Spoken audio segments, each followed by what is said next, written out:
Welcome to Tips for Effective Church Leadership. Today we'll be covering the organizational setup for coordinating events.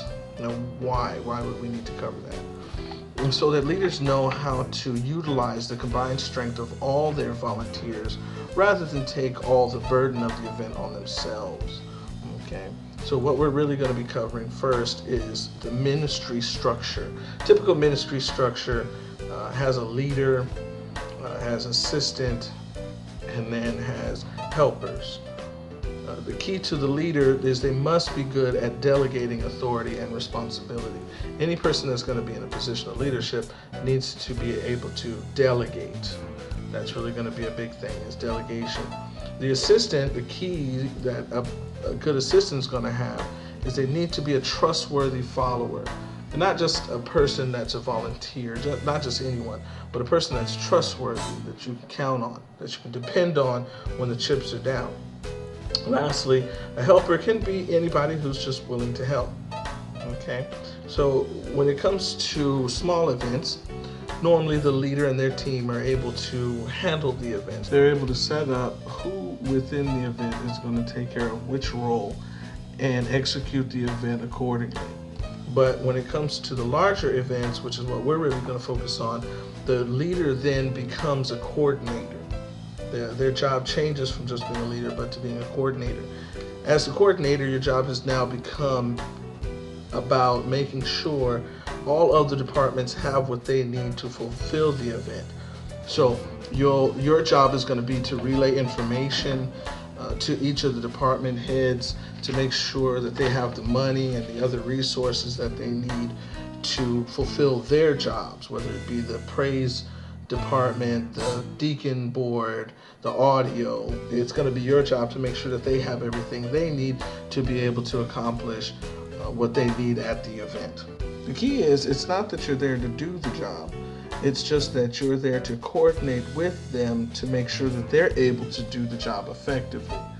I think it's very important to notice that a leader focuses on coordinating through other departments, and they leave other departments to be responsible for those aspects of that event.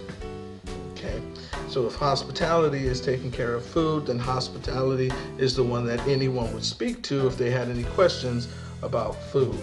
If the praise team is covering all the music and all the artists, then if anyone had any questions about the music or the artist or musical selection, anything like that, they don't come to the coordinator, they go to the leader, to the praise leader, because that's the person that's going to be responsible for that. So then in essence, all the responsibility gets divvied up amongst the other departments, and then that way the threshold is able to be increased so that no one bears the burden alone.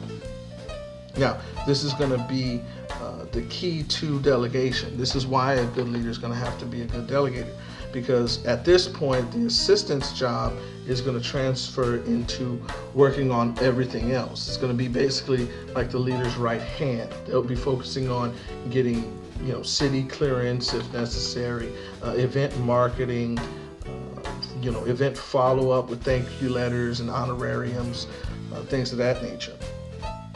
Like Pete Scarzaro said in his book, The Emotionally Healthy Leader, people have limits. To not acknowledge and embrace that fact is to set yourself up for failure. So while everyone has limits, if you work together with other leaders, it increases the threshold so bigger and better events become not just possible, but the norm.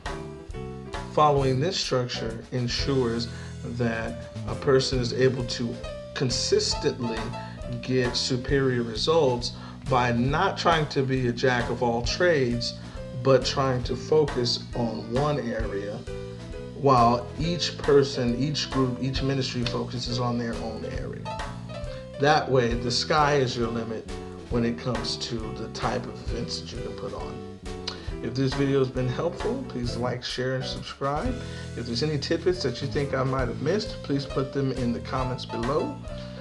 Thanks a mil, God bless, and remember, it's always together that we prevail.